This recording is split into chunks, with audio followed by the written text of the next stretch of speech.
I have been reading. আচ্ছা এখানে for হবে না সিন্স হবে? 3 ঘন্টা। 3 ঘন্টা, 3 ঘন্টাটার নাম না সংখ্যা বলো তো? সংখ্যা। সংখ্যা হলে কি হবে? ফর হবে। মনে রাখবে যদি সংখ্যা হয় তাহলে ফর। কত আওয়ার? 3 আওয়ার্স, তাহলে 3 আওয়ার্স। ঠিক আছে, তার মানে আমি 3 ঘন্টা ধরে পড়তেছি। I have been reading for 3 hours. সে সোমবার থেকে এখানে বাস করতেছে বা থাকতেছে, সোমবার থেকে। এইটা নাম না সংখ্যা বলো তো? সোমবারটা নাম, এটা সংখ্যা না। দেখো এখানে দিলাম হি হ্যাজ বিন। বাস করার ইংলিশ কি? লিভ। লিভের সঙ্গে কি হবে? আইএনজি যুক্ত হবে, এটা উঠে যাবে। হি ইজ লিভিং এখানে বলতেছে, তার মানে কি হবে? হেয়ার হবে। He has been living here. আচ্ছা এখানে সিন্স হবে না ফর হবে বলো তো? কেন হবে সিন্স? কারণ কি? কারণ এখানে সময় যেটা উল্লেখ করা হয়েছে এর আগে ছিল সংখ্যা, ঠিক আছে? আর এখন কি আছে? এখানে নাম রয়েছে, তাই না? যে কোনো নাম হলে সিন্স হবে। কি হবে?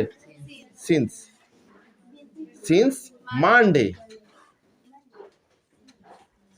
এইটা কিন্তু একটা সংখ্যা। দেখো এটা কি বলতো? সংখ্যা। আর এটা কি? নাম। প্রেজেন্ট পারফেক্ট কন্টিনিউয়াস টেন্সে দেখবে যে শেষের যে সময়টা দেয়া আছে এটা কি? এটা কি সংখ্যা?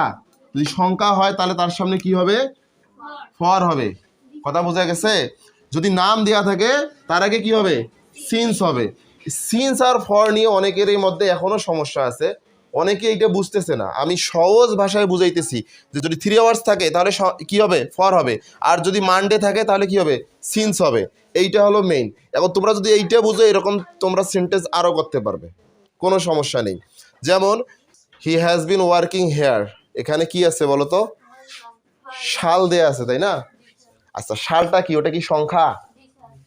এই তো এইখানে একটা মিস্টেক, ভালো করে বোঝো।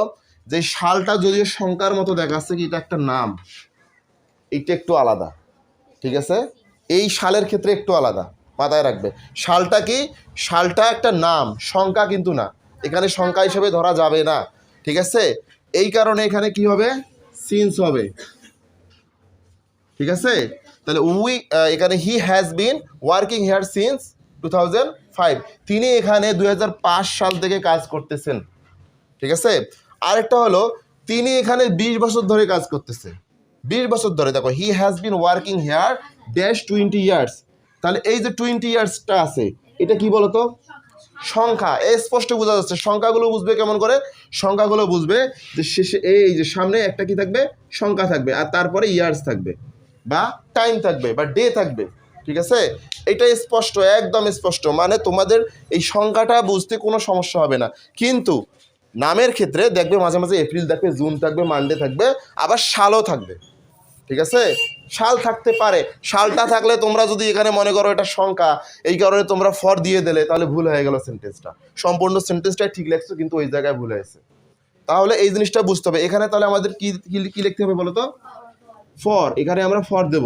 তাহলে he has been working here for 20 years, তিনি এখানে কি 20 বছর ধরে কাজ করতেছেন। আবার যদি আমরা আগের সেন্টেন্সটা দেখি, he has been working here since 2005, তিনি এখানে 2005 সাল থেকে কাজ করতেছে। তার মানে একই অর্থ হচ্ছে।